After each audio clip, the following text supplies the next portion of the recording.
Hello Christ followers, welcome to another video. మరొక అద్భుతమైన వీడియోతో మీ ముందుకు వచ్చేసాను.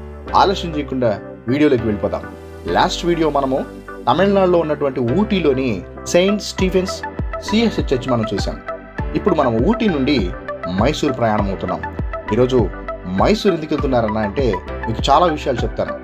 ఈరోజు తమిళనాడు నుంచి ఊటీలో నుండి మైసూర్ రోడ్లో ఉన్న ప్రస్తుతానికి మీరు చూస్తున్నటువంటి ఈ అందమైనటువంటి ఈ ప్రయాణము ఊటీ నుండి మైసూర్ ప్రాంతానికి వెళ్ళడానికి ఈ అందమైనటువంటి ఈ ప్రశాంతమైనటువంటి వాతావరణంలో దేవుడు కలుగ చేసినటువంటి ఈ అద్భుతమైన సృష్టిలో ఆయనను స్తుతించుకుంటూ, ఆయన లేకపోతే ఇవన్నీ లేవు అనే విషయాన్ని మరొకసారి మనందరం కూడా జ్ఞాపకం చేసుకుంటూ ఈ ఊటీ ప్రయాణం మనం చేస్తున్నాం. ఈ ఊటీలో నుండి మనం మైసూర్ ప్రయాణం వెళ్తుండగా ఈ మార్గ మధ్యలో ఉన్నటువంటి ఈ యొక్క అందమైనటువంటి ఈ కొండలు, ఈ ప్రాంతాలు, ఇవన్నీ కూడా దేవుని యొక్క మహా అద్భుతమైన కార్యాలను ఈ యొక్క వీడియో ద్వారా మనం చూస్తూ ఉన్నాం. ప్రియమైన దేవుని బిడ్డలారా, మనము దేవుని సన్నిధిలో ఆయన సృష్టిని అనుభవిస్తున్నాం, కానీ సృష్టికర్తను మర్చిపోతున్నాం. సృష్టికర్తను మనం ఎప్పుడు మర్చిపోవడానికి వీల్లేదు. ఖచ్చితంగా he's our God, he's our creator, right.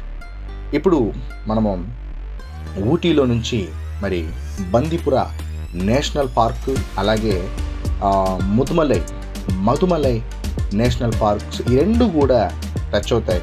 Just మీకు ఎందుకు చెప్తున్నాను ఈ విషయాలంటే మీకు కూడా ఎటు నుంచి ఎటు వెళ్ళాలనే జనరల్ నాలెడ్జ్ కూడా ఉండాలి. కాబట్టి ఈ ఛానల్లో చారిత్రాత్మక, ఆధ్యాత్మిక, అలాగే మరి ఇన్స్పిరేషనల్, మోటివేషనల్ ప్రతి విషయాలు కూడా మన ఛానల్లో ఖచ్చితంగా వివరంగా తెలియజేస్తానని సగర్వంగా తెలియజేస్తున్నాను. నేషనల్ పార్క్స్ అంటే ఈ రెండు కూడా అడవులు అనమాట. ఇవన్నీ కూడా మనకి కారులో వెళ్తున్నప్పుడే కనిపిస్తూ ఉంటాయి. చాలా చక్కగా మనం అందరం చూడొచ్చు. కాబట్టి మీరు కూడా ఎప్పుడైనా ప్రశాంతంగా వెళ్ళాలనుకున్నప్పుడు ఆధ్యాత్మిక విషయాలను మర్చిపోకుండా కేవలము లోకస్తుల్లాగా సృష్టిని ఆనందించి, సృష్టిని కల్మషం చేయకుండా, సృష్టిలో ఉన్నటువంటి ప్రతి విషయాన్ని కూడా మనం దేవుణ్ణి స్మరించుకుంటూ, దేవుని స్తుతించుకుంటూ మనం కూడా ప్రయాణం చేయాలనేదే నా ముఖ్య ఉద్దేశం. కాబట్టి ఈ యొక్క బందీపుర నేషనల్ పార్కు, అలాగే మధుమలై నేషనల్ పార్క్ కూడా మనం చూస్తున్నాం. ఈ యొక్క మధుమలై నేషనల్ పార్క్ వచ్చేసి తమిళనాడు బోర్డర్లో ఉంటుంది.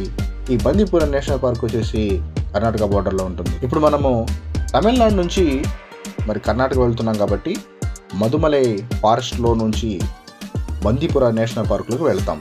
ఈ రెండు అడవుల మధ్యగా ఈ యొక్క రెండు రాష్ట్రాలు మరి బోర్డర్స్ షేర్ చేసుకుంటున్నాయి. ఈ విషయాన్ని మీరు గమనించాలి. ఈ యొక్క ప్రాంతం నుంచి ఊటీ నుండి మైసూర్ వెళ్ళడానికి ఈ రోడ్డు టూరిస్టులకి, ఈ ప్రాంతాల్లో ప్రయాణం చేస్తూ ఉంటారో వాళ్ళకు ఒక అద్భుతమైనటువంటి రోడ్డు అని చెప్పవచ్చు. ఈ యొక్క పార్కు, ఈ రోడ్లు వచ్చేసి కేవలం ఉదయం నుంచి సాయంకాలం 6 గంటల లోపల మాత్రమే ఓపెన్ చేస్తారు. ఆ తర్వాత ఈ యొక్క రోడ్స్ క్లోజ్ చేస్తారు. ఈ అడవిలోకి మనల్ని రానివ్వరు. ఎందుకంటే జంతువుల్ని మనుషులు ఖచ్చితంగా డిస్టర్బ్ చేస్తారు. కాబట్టి వాటిని డిస్టర్బ్ చేయకుండా, వాటికి ప్రమాదాలు జరగకుండా కొన్ని వెహికల్స్ మాత్రమే నైట్ పూట కొన్ని వెహికల్స్ అంటే సమ్ ట్రావెల్స్ ఉంటాయి కదా, పెద్ద పెద్ద బస్సులు, ఇవన్నీ కూడా ఈ రెండు రాష్ట్రాలకు సంబంధించినటువంటి పబ్లిక్ ట్రాన్స్పోర్టేషన్స్ ఏవైతే ఉన్నాయో, అంటే ప్రైవేట్ ట్రాన్స్పోర్ట్ కాదు, గవర్నమెంట్ ట్రాన్స్పోర్ట్స్ ఏవైతే ఉన్నాయో ఆ బస్సులు మాత్రమే ఈ యొక్క అడవిలోనికి రిలీజ్ చేస్తారు అని చెప్పి చిన్న ఇన్ఫర్మేషన్ ఉంది. సో మీరు ఎప్పుడైనా ఈ ప్రాంతం గుండా ప్రయాణం చేయాలి అనుకుంటే నైట్ మాత్రం అసలు చేయొద్దు, పగలే చేయండి. మీకు ఓన్ వెహికల్ ఉంటే, కారు ఉంటే మీరు ఖచ్చితంగా పగలే చేయండి. ఎందుకు ఇన్ఫర్మేషన్ ఇస్తున్నానంటే జనరల్ నాలెడ్జ్ మనకు ఖచ్చితంగా తెలిసి ఉండాలి. నాలెడ్జ్ లేకుండా మనం బయటికి వెళ్ళిపోతే ఖచ్చితంగా ఇరుకుల్లో పడతాం. దానికి సమయం వృధా అవుతుంది. అట్ ద సేమ్ టైం మనకి చాలా మెంటల్ టెన్షన్ కూడా మనము అనుభవించాల్సి వస్తుంది. సో మీకు అర్థమైంది అనుకుంటున్నాను.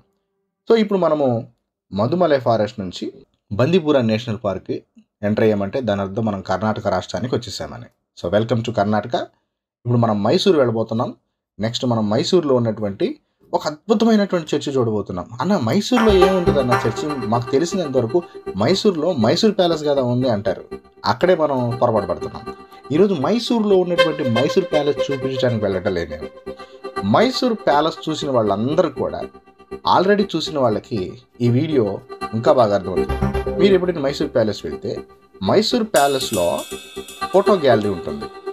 రాజుగారు అలాగే ఆయన యొక్క శయనాలు, ఆ తర్వాత అతని యొక్క రాజ్యంలో జరిగినటువంటి ముఖ్యమైనటువంటి కొన్ని పనులు ఆ ఫోటో గ్యాలరీస్లో పెడతారు. ఆ ఫోటో గ్యాలరీలో కనుక మనం గమనిస్తే ఆ ఫోటో గ్యాలరీలో ఒక పెద్ద చర్చ్ కనిపిస్తుంది. చూడండి, ఈ ఫోటో మీకు చూపిస్తున్నాను ఇక్కడ. ఈ ఫోటోలో మీకు ఒక పెద్ద చర్చి కనిపిస్తుంది కదా, ఈ చర్చికి మనం వెళ్ళబోతున్నాం మైసూర్లో. అదేంటన్నా మైసూర్లో మైసూరు రాజుగారి ఆ చర్చి దగ్గర ఉన్నారేంటి అని అంటారు కదా మీరు. ఎగ్జాక్ట్లీ ఈ యొక్క వీడియో అదే. కాబట్టి మీరందరూ కూడా స్కిప్ చేయకుండా లాస్ట్ వరకు చూస్తే మీకు అద్భుతమైన సంగతులు తెలియజేస్తాను. ఈరోజు నేను మైసూర్లోని మరి ఒక అద్భుతమైన చర్చిని చూడటానికి ఇక్కడికి వచ్చాను.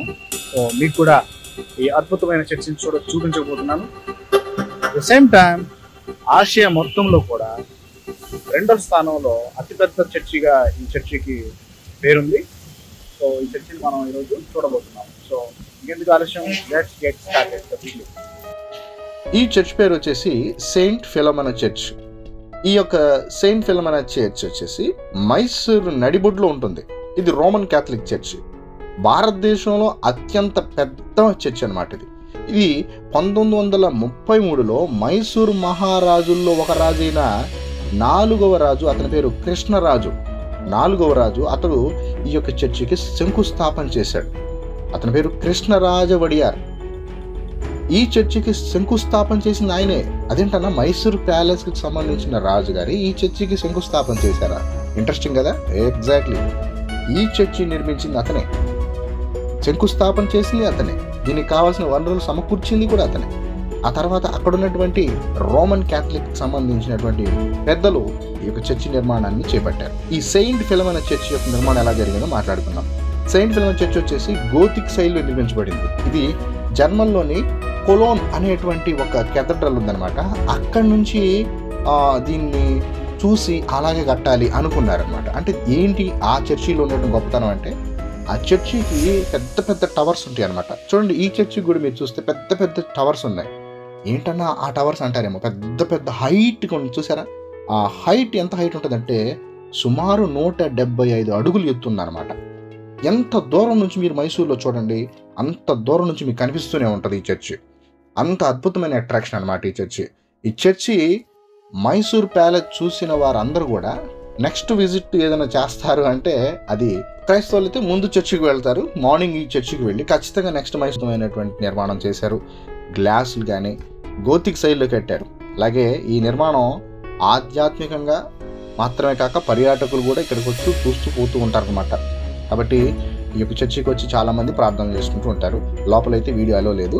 ఎంత పెద్ద ఫోటోగ్రాఫర్ అయినా సరే, ఎంత పెద్ద వీడియోగ్రాఫర్ అయినా బయట ఫోటోలు దిగి వెళ్ళిపోవటమే. ఖచ్చితంగా లోపలికి కెమెరా అలౌ చేయరు. ఖచ్చితమైనటువంటి ఇన్స్ట్రక్షన్స్ అక్కడ ఉన్నాయి. సెక్యూరిటీ కూడా టైట్గానే ఉంటుంది. సో ఎందుకన్నా మీరు ఫోటోలు తీయని చర్చిలో అంటే, కొంతమంది చర్చిలోకి వచ్చేసి మరి ఫోటో దిగే విధానం చాలా, అంటే వాళ్ళు ఫోటోలు దిగేటప్పుడు మరి ఆ యొక్క పవిత్రతను, చర్చిలో ఉన్నటువంటి పవిత్రతను పోయే విధంగా బిహేవ్ చేస్తూ ఫోటోలు దిగుతున్నారు. సో అది కరెక్ట్ కాదు. మంచిగా మనము ఆధ్యాత్మికంగా ఉన్నటువంటి ప్రదేశాల్లో మరి గౌరవాన్ని పాటించాలి. అదేవిధంగా మరి డిసిప్లిన్గా మనం ఉంటే అది ఎంతో మంచిది. అందుకనే కొంతమంది డిసిప్లిన్గా ఉండరు. ఇంకా అలాంటి వాళ్ళకి మనం చెప్పలేం. కాబట్టి స్ట్రిక్ట్గా రూల్స్ పెట్టేస్తే అందరికీ రూల్ ఫర్ ఆల్ అన్నట్టు ఉంటుంది అనమాట. సో ఈ చర్చిని మనం చూసాం. సో అద్భుతమైనటువంటి ఈ యొక్క చర్చి చరిత్రను మీకు తెలియజేశాను. సో ఈసారి మైసూరు వెళ్ళినప్పుడు ఖచ్చితంగా మైసూర్ ప్యాలెసే కాదు, ఈ చర్చి కూడా చూడటానికి ప్రయత్నించండి. చాలా అద్భుతమైన చర్చి. మీ అందరికీ ఈ చర్చిని ఈ వీడియో రూపంలో పంచుకోవడానికి దేవుడు నాకు ఇచ్చిన అద్భుతమైన అవకాశాన్ని బట్టి దేవునికి స్తుతులు చెల్లిస్తున్నాను. నెక్స్ట్ వీడియో సాటర్డే వస్తుంది, రెడీగా ఉండండి. చాలా అద్భుతమైన మరొక చర్చిని మీకు చూపించబోతున్నాను. God bless you all. Thank you so much. దేవుడు మిమ్మల్ని దీవించును గాక.